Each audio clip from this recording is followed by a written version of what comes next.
super excited. It's coming out June 10th, I believe. Very excited for that. And then I also started watching One Punch Man with my girlfriend. This is, of course, a really It popular was anime, all I the would say. rage. It was a while ago. I never watched it. I started watching it because the Twitter argument whether Saitama could beat Goku is popping up again, and I watch a YouTuber who recounts all of the drama of the week related to nerdy things. So I don't know. It's hilarious. I don't even like any of this drama. I just like the guy. His name is Inferno Omni. He's hilarious. I think he's really funny. But I started watching this anime. It's really funny. It's sort of a satirical play on like hero animes where like essentially like Goku, right? Goku is this almighty powerful being and he just beats the crap out of everyone.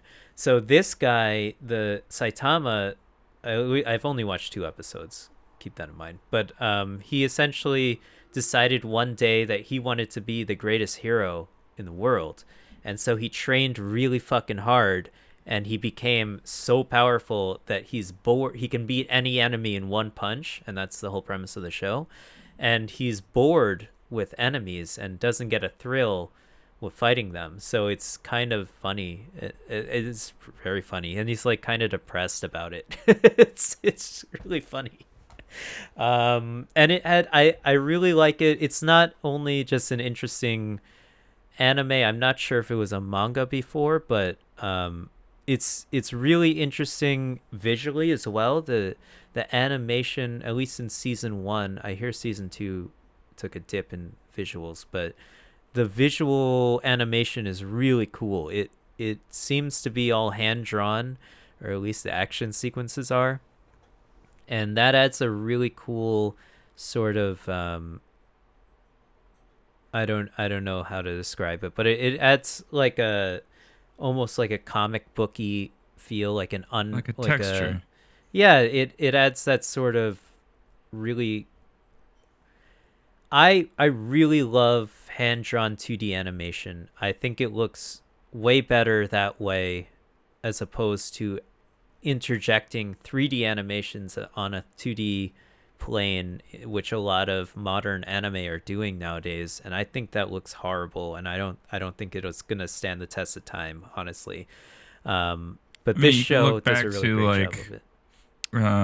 even some of the older classics like Ghost in the Shell, and when they Yeah, input the 3D rendering of like the tanks, it's just so jarring. yeah, The I think it difference looks in horrible, that. and I really Uh, love that show too. So that's a different story. I Yeah, mean, the so technology yeah, has improved, but it's I still find it to be jarring when they have exactly. those that two thing. Yeah, which is why I'm kind of angry that there's some of that, or at least there's the new Evangelion movie is coming out Hmm. eventually, hopefully. And this is like 20 years after the last one, I think. And this is supposed to finally end the series, as far as I know. But I saw the trailer, and it looks like they have some sort of 3D animation going on in it. But who knows if that'll ever actually come out? It was delayed because of COVID, obviously. But we'll look ahead into that. That's all I really got into this week, Yvonne. How about you, man?